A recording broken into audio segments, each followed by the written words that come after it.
Another secret of faith. Faith is accepting spiritual responsibilities for desired results. Nitarudia.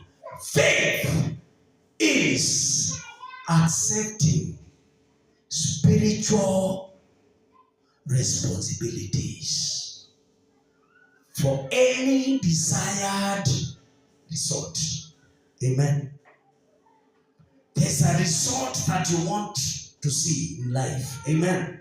There's something you are trusting God for. For that result to materialize and to come to you. Matokeo yale ili yapatikane unayotamani.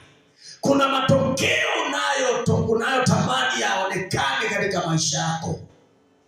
Basi imani ni kujitwika majukumu ya kiroho ili yale matokeo yaonekane. Amen.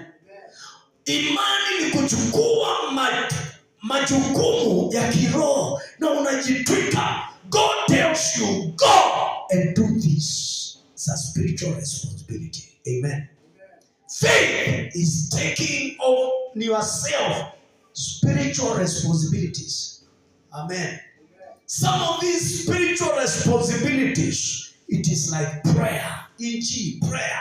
You take a spiritual responsibility like prayer. You begin to pray and you see the results of your prayer. Faith is taking spiritual responsibilities for any desired result. And I have